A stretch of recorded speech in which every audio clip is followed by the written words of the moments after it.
Hey guys, what's up? So I'm gonna do Gemini's love language, because I haven't done it yet. But a Gemini's love language has a lot to do with humor, and it tends to have some kind of sarcasm, sometimes a part of it. They're very expressive, so it's a lot of the times they are, talking with their hands. They like to be they like to be mentally stimulated and could care less about small talk. So like the worst thing you could do with a Gemini is not talk to them because they love to talk. They love new ideas. They love new perspectives. Um, they're attracted to people that can awaken their minds to new things. So when you're fighting and you're having like a discussion and somebody doesn't agree with you or you're just fighting in general, Geminis don't really like to fight. They rather debate each other's perspectives and disagreements to find insights on what they can learn from it. Maybe they can take the other person's perspectives and benefit it to their own life, pertaining to the insights that the other person might have that they never really thought of, that they never really agreed with. But if the person can put it in a different perspective where again, it will benefit their lives and is essential to them, then they then have something that they learned. They love to have conversations that are intellectual, that keep them laughing. Again, they do not like small talk.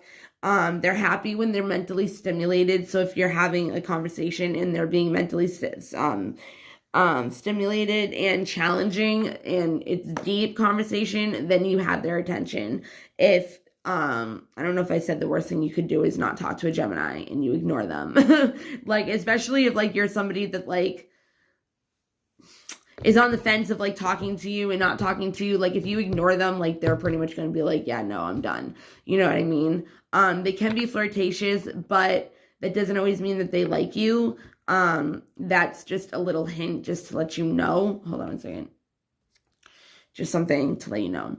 And the last one is pretty much they're easily bored, so they're very spontaneous, and you could pretty much be doing nothing, and they're just like, hey, let's go rock climbing. Like, hey, let's go to the trampoline park. Like, I'm a Gemini, so I know this. So it's like, when I'm bored, I always am trying to find something to do, and that's when I usually do videos.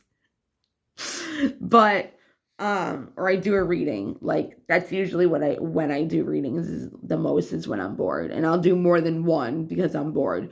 But I like somebody that can keep up with me. I like somebody that I could be like, hey, let's go do this out of nowhere. And they're like on board with me. So you have like Aries who's like, hey, let's go do this. Like I'm first in line for it. Like I'm ready to go.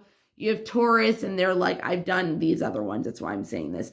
You have Taurus and they're like pretty much like, just let me know when dinner's ready. And then you have Gemini who's like, let's go, let's have fun. Like, let's do this, like, let's do that. And they're funny. Like they like things that are interesting and fun and something that they can learn from and have new ideas and new perspectives. And they love people that can give them that keep them mentally stimulated and that keep them going. You know what I mean? So a Gemini is always wanting to do something spontaneous. So if you're somebody that can't deal with something like that and doesn't like that, your best bet is to either learn and start getting to like that or rather not date a Gemini.